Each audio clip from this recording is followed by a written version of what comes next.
क्या आप जानते हैं कि इतिहास की सबसे खूबसूरत बात क्या होती है? इतिहास इसलिए खूबसूरत होता है क्योंकि गुजरते दिन के साथ इसकी अहमियत और ज्यादा बढ़ती चली जाती है। हम हैं शिमला के कोटशेरा कॉलेज में, जिसे राजीव गांधी डिग्री कॉलेज के नाम से भी जाना जाता है, और आज हम आपको एक ऐसी जगह पर लेकर आए हैं जहां इस कॉलेज में स्टूडेंट्स ने तैयार किया है एक म्यूजियम, जहां ऐतिहासिक चीजों का भंडार है। और हम आज आपको इसी के जो है वो दीदार करवाने वाले हैं। कैसे यहाँ पर ये म्यूजियम तैयार किया गया है, इसका उद्देश्य क्या है, पुराने सिक्कों की क्या अहमियत है, और जो हिमाचल प्रदेश की संस्कृति कला यहाँ पर दर्शाने की कोशिश की गई है।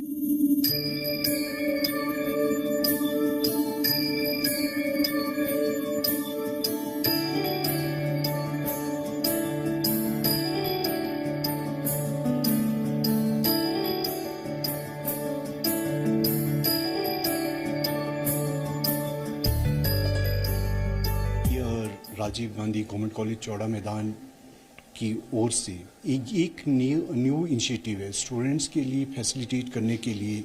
हम हर तरह की देश है दिशा निर्देश हायर ऑप्शन के उनको लागू कर रहे हैं। ये आज जो संग्रहालय या म्यूजियम जिसको कहते हैं वो हिमाचल के कॉलेज में, मुझे लगता है कि ये पहला संग्रहालय खोला गया है।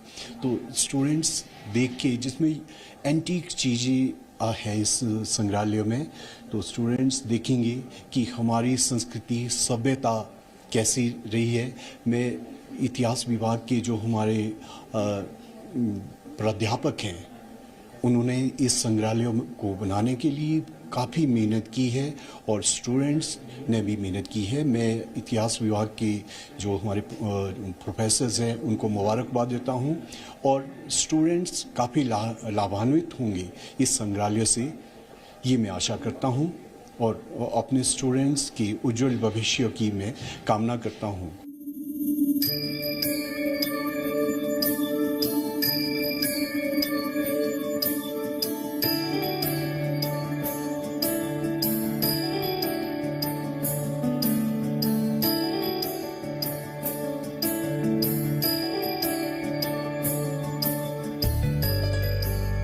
बच्चों के लिए कितना ज्यादा फायदेमंद है और ये इनिशिएट यहाँ कॉलेज में क्यों लिया गया है। हमारे साथ यहाँ पर जो टीचर्स हैं कॉलेज के, राजलक्ष्मी जी और अंजू ठाकुर जी, दोनों मौजूद हैं। इनके साथ हम बात भी करेंगे और इस म्यूजियम का टूर भी लेंगे ताकि आपको ये पता चल सके कि यहाँ पर क्या कुछ खास है। पहले तो मैम आप दोनों का बहुत बहुत स्वागत है। थैंक यू हम सर। आपसे जानना चाहेंगे ये क्यों यहाँ पर म्यूजियम आप लोगों ने सोचा, किस तरह का म्यूजियम कॉलेज में होना चाहिए और ये कैसे हेल्प कर सकता है स्टूडेंट्स की?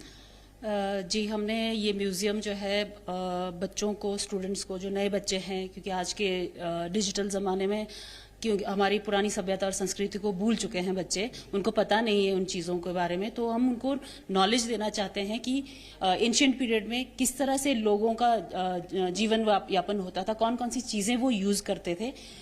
जिन बच्चों ने कभी देखा ही नहीं है उन चीज़ों को, वो हम उनको दिखाना चाहते हैं। वो एक रिसर्च, उनके लिए एक रिसर्च का भी एक सब्जेक्ट होगा और उनको अपनी सभ्यता संस्कृति से हम जोड़ना चाहते हैं। और आर्किटेक्चर के बारे में, हिमाचल के आर्किटेक्चर के बारे में हम उनको बताना चाहते हैं और हिमाचल की जो रिच सभ्यता और संस्कृति है उससे रूबरू कराना चाहते हैं हम। हिस्ट्री को अंजू जी बोरिंग सब्जेक्ट माना जाता है, बच्चे पढ़ाई करने में थोड़ा सा हिचकते भी हैं और ऐसा लगता है कि ये बहुत बोरिंग सी चीज़ पढ़ा रहे हैं, तो आपको लगता है कि ये चीज़ हेल्प कर सकती है क्या उनको? बिल्कुल हेल्प कर सकती है, क्योंकि हिस्ट्री को हमने इसलिए ही मीन्स की पढ़ाया इस तरीके से, हम पढ़ाए इसी तरीके से जाता है कि बच्चे उसको बोरिंग समझते हैं, पर एक्चुअली में हिस्ट्री बोरिंग सब्जेक्ट नहीं है। हिस्ट्री मैं कहूँ तो ह्यूमन बीइंग का एग्जिस्टेंस है और उस एग्जिस्टेंस को हम रूबरू कैसे देख सके, लाइव ऑब्जेक्ट, जो चीजें हम हिस्ट्री की किताबों में पढ़ते हैं उनको बच्चों को सामने बिल्कुल लाइव दिखा सकें। और क्योंकि उससे जो नॉलेज है वो बहुत ही परमानेंट रहता है, आपकी सारी ज्ञानेंद्रियां उसमें काम करती है, जो एक बार देखी हुई चीज होती है वो हमेशा के लिए याद रहती है। तो हिस्ट्री मैं सोचती हूँ कि किताबों में पढ़ने की चीज नहीं है, एक्सपीरियंस करने की चीज है, जो कि हम म्यूजियम में बच्चों को करा सकते हैं।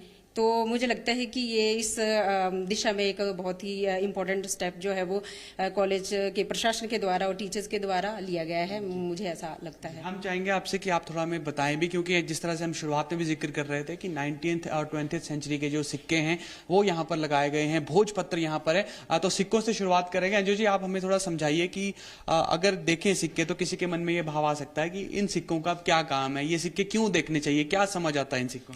देखिए, सिक्के बहुत इम्पोर्टेंट है, ये स्टोर हाउस ऑफ नॉलेज होते हैं। वो जिस भी टाइम पीरियड के ये सिक्के हैं उसके बारे में अगर हमारे पास कुछ भी रिटर्न में स्क्रिप्ट नहीं है तो हम तब भी ये सिक्कों को देख के बहुत कुछ पता लगा सकते हैं। फॉर एग्जाम्पल जिस टाइम पीरियड के वो सिक्के हैं वो कौन सा एडमिनिस्ट्रेटर था उसके बारे में पता कर सकते हैं। सिक्के कौन सी मेटल के बने हुए हैं हम उनकी प्रॉस्पेरिटी को पता कर सकते हैं। सिक्कों के ऊपर अगर कोई फीचर बना हुआ है जैसे देवी देवता है तो हम कौन से धर्म के ये लोग थे उसका पता कर सकते हैं। सिक्कों के ऊपर कुछ लिखा हुआ है तो हम ये पता कर सकते हैं कि लोग जो थे पढ़े लिखे थे और बहुत कुछ जानते थे, मीन्स सोसाइटी के बारे में उनकी समझ थी। तो और सिक्के जहां जहां से मिलते हैं मीन्स कि उस एरिया तक वो एडमिनिस्ट्रेटर जो था वो उसका रूल चलता होगा। ये सारी चीजें हम वहां से डिकोड कर सकते हैं। और सिक्के आर्कियोलॉजिकली भी देखा जाए तो बहुत इंपॉर्टेंट होते हैं इन्फॉर्मेशन के लिए। छोटे से सिक्के में बहुत कुछ छिपा हुआ है। अब हम देख रहे हैं कि यहाँ पर भोजपत्र है। राजलक्ष्मी जी, आप थोड़ा बताएंगे क्या है ये भोजपत्र और क्या अहमियत इसकी अब है अभी 2026 में? भोजपत्र बेसिकली जो ये हाई रिचेस में मिलता है और इसमें एंशिएंट पीरियड में जो है इसके ऊपर मैन्युस्क्रिप्ट्स लिखे जाते थे। तो आज की डेट में अब इसका यूज जो है वो बहुत कम हो चुका है। आजकल तो डिजिटली सब कुछ आपको मटेरियल मिल जाता है, बट हम बच्चों को दिखाना चाहते हैं कि एंशिएंट पीरियड में जो है मैन्युस्क्रिप्ट इसके ऊपर लिखा जाता है और किस तरह से लिखा जाता है और उसको किस तरह से वो प्रिजर्व करके रखते थे। मैं एक और चीज ये ऐड करना चाहती हूँ कि क्योंकि ये पेड़ों की छालों से बने हुए होते हैं और पेड़ कितने इम्पोर्टेंट हैं हमारे लिए और हमको उनकी प्रोटेक्शन करनी चाहिए, ये भी जरूरी है। आजकल डिजिटल जमाने में हालांकि ये खत्म हो गई, ये अच्छी चीज भी है क्योंकि पेड़ कटने से बच जाएंगे, पर हम बच्चों को ये बता सकेंगे कि उस इरा से यहाँ तक आने में हमने कितना लंबा सफर तय किया है, कि ऐसा भी टाइम था जब कितना मुश्किल होता होगा कि इसमें कुछ लिखा हुआ उसको बचाना, कीड़े मकोड़े क्योंकि उसको बहुत जल्दी खा जाते हैं और इतना इंपॉर्टेंट नॉलेज जो है वो हमारे से मिस भी हो सकता था। उनको प्रिजर्व करना और मेहनत करना कि वो लोग कितने मेहनती थे और कितनी मतलब चीजों को संभाल के रखते थे। आजकल के टाइम में क्योंकि ये चीज मिसिंग हो रही है, बहुत केयरलेस जनरेशन जो वो आ रही है, तो उससे सबक सीख सकती है कि कितने लंबे टाइम तक हमने उस नॉलेज को अब तक संभाल के रखा हुआ है। मुझे स्याही से लिखा जाता था? हाँ, स्याही से लिखा जाता था, पर वो नेचुरल कलर से बनाई गई होती थी स्याही। थोड़ा सा आगे का बताएं मैम, क्या क्या आगे यहाँ पर म्यूजियम में है? ये ऐसा लग रहा है कुछ हिमाचल की जो देवी देवताओं देवी देवता का एक रेप्लिका है ये, तो जस्ट स्टूडेंट्स को दिखाने के लिए कि भाई इस तरह से जो है बनाया जाता है, देवी देवता का रथ जो है कैसे बनाया जाता है। तो टाकरी की तरफ को आते हैं मैम, थोड़ा सा समझाइए हमें कि ये क्या है, कौन सी सदी की ये भाषा है और क्या अभी भी कुछ लोग हैं ऐसे जो पढ़ सकते हैं इस भाषा में?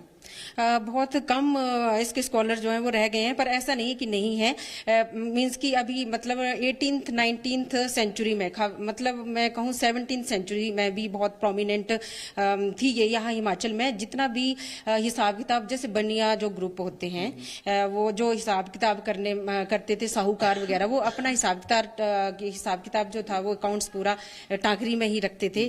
तो जो पुराने लोग हैं जैसे हमारे दादा या उनके जो फादर होंगे वो बहुत अच्छी तरह से इसको जानते थे। पर अभी भी हमारे पास स्कॉलर है, हमारे डिपार्टमेंट में ही डॉक्टर किशोरी लाल चंदेल जी हैं, उन्होंने इसके ऊपर काफी रिसर्च की है और उनको पढ़नी भी आती है और मींस की उसका काफी नॉलेज उनको है। तो मैं समझती हूँ कि वो बच्चों को भी मींस वो ऑब्वियस है कि कॉलेज में है तो उसका नॉलेज देते ही हैं। तो हमें अपनी पुरानी मींस जो भी स्क्रिप्ट है उसको नहीं भूलना चाहिए और बच्चों को आगे ज्ञान देना चाहिए। इस पॉइंट ऑफ व्यू से हमने यहाँ पे डिस्प्ले किया है अपने म्यूजियम में। मैम, ये जो चीजें आई हैं कहाँ से आप लोगों ने आई है, स्टूडेंट्स लेकर आए हैं, ये सोर्स क्या है इन सब चीजों का? ये जितनी भी चीजें यहाँ पर म्यूजियम के लिए आई हैं ये स्टूडेंट्स के द्वारा लाई गई हैं और इसमें से जैसे आपने अभी कॉइन्स दिखाए थे और बहुत सारे से हुक्का हैं, पुराने टेप रिकॉर्डर्स हैं, ये जैसे पेट्रोमैक्स है, कुछ पुराने बर्तन हैं, मिट्टी के भी हैं और ब्रास का है और आई थिंक उसका भी सिल्वर का भी है हमारे पास। जो सिल्वर उस तरफ है वो काफी वैल्यूएबल है और बहुत सारी चीजें आप म्यूजियम में देख रहे हैं, पुरानी चीजें जैसे लॉक आ गया, पुराने टेलीफोन्स आ गए जो आज उसमें प्रचलन में नहीं है।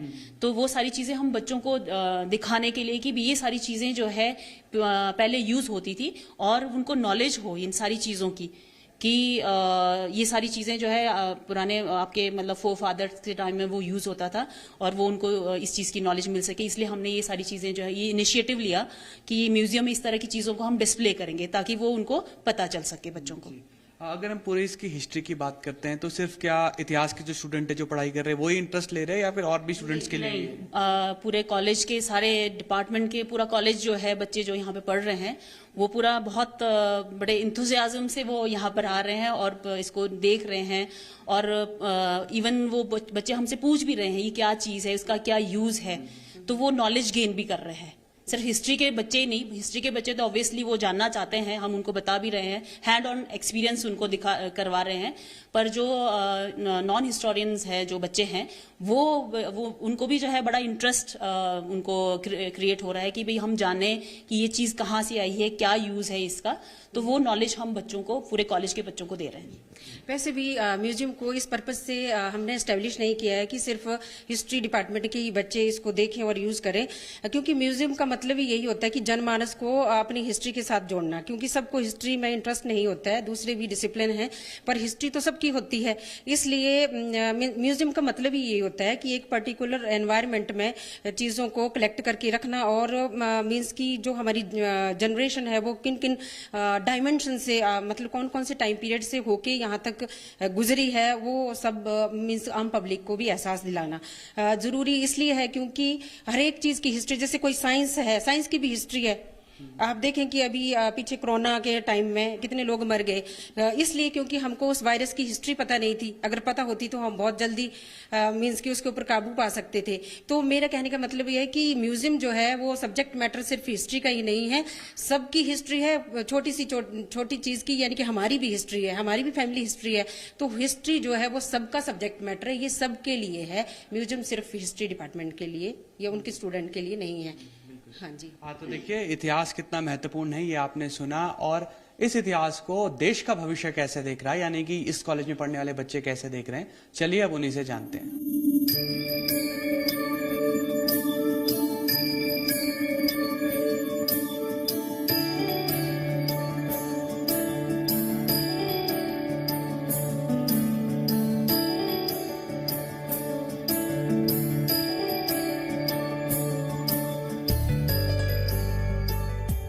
अतीत और भविष्य का नाता अटूट है।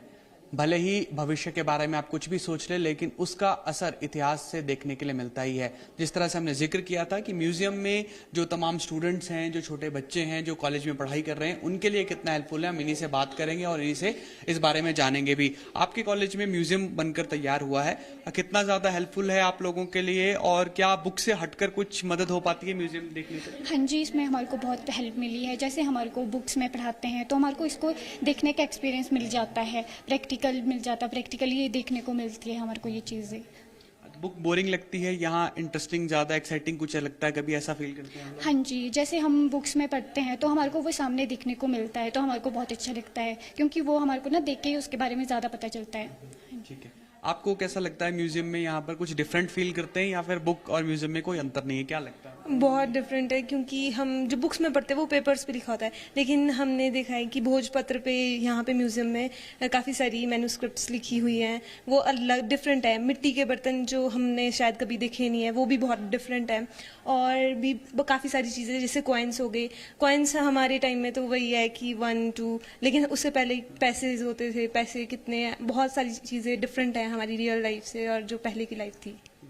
हेल्प करेगा कुछ एग्जाम में भी या फिर आगे लाइफ में कुछ भी जो सोचा है करने का, उसमें भी हेल्प करेगी ये सब चीजें आपको? यस सर, करेगा, ये हेल्प तो करेगा। अभी हम यहाँ पे बुक्स में पढ़ते थे पहले, पर अब हम प्रैक्टिकली इसको देख सकते हैं, इसको महसूस कर सकते हैं, तो हमारे को पता चलता है कि जैसे ये भोजपत्र वगैरह है ये कैसे महसूस होते हैं, कैसे चलता है, कैसे लिखते होंगे, तो उसके बारे में एक्सपीरियंस मिल जाता है इस सारी चीज़ से। कुछ ऐसी भी चीज है यहाँ पर जो कभी जिसके बारे में ना सुना था, ना देखा था, ना पढ़ा था, वो यहाँ पर अब आपको देखने के लिए मिल रही है? हाँ जी, क्योंकि कॉलेज में ना अलग अलग जगह से बच्चे पढ़ते हैं, अलग अलग संस्कृति, अलग अलग चीजें। जैसे उन्होंने अपने प्राचीन समय की अपनी उनसे पुरानी, तो उन सब की चीजें लेके आए। जैसे एक ताला है, ये आप लोगों ने, हमने तो नहीं देखा है, हमारे टाइम में तो ये यूज भी नहीं हुआ है, तो ये हमने फर्स्ट टाइम देखा है यहाँ पे। तो बहुत सी चीजें ऐसी है जो हमने यहाँ पे फर्स्ट टाइम भी देखी है। कुछ ऐसा भी करते हैं आपकी जो बच्चे आपके और दोस्त हैं और डिपार्टमेंट्स में हिस्ट्री नहीं पढ़ते हैं, उनको भी बताते हैं आप इस म्यूजियम के बारे में? हाँ जी बिल्कुल बताते हैं। सब देखने आए थे जब ओपन भी हुआ है, तो कईयों ने तो हमारी हेल्प भी की है इसके लिए, तो सब इंटरेस्टेड है इस म्यूजियम के लिए, वो चाहे साइंस के कॉमर्स के है। ठीक है। तो आपने सुना ये एक अलग तरह का म्यूजियम यहाँ पर हिमाचल प्रदेश के एक सरकारी कॉलेज में बनकर तैयार हुआ है। बच्चे ना सिर्फ किताब तक सीमित रहें बल्कि वो प्रैक्टिकली इस सबको देखें, महसूस करें, और ताकि ना सिर्फ एग्जाम्स में बल्कि आने वाले वक्त में जो भी उन्होंने अपने परिवार के लिए, अपने लिए करने के लिए सोचा है, इसमें भी इसकी मदद करें। ये म्यूजियम इनकी मदद करता हुआ नजर आ रहा है। जरूरत है हिमाचल प्रदेश के और भी कॉलेजेस को इसी तरह आगे बढ़ने की, ताकि बच्चे न सिर्फ थ्योरेटिकल बल्कि प्रैक्टिकल नॉलेज को भी ले सके, ताकि ये उनकी मदद करे। Senior camera person Ashok Soni के साथ अंकुश डोभाल, जी मीडिया, शिमला।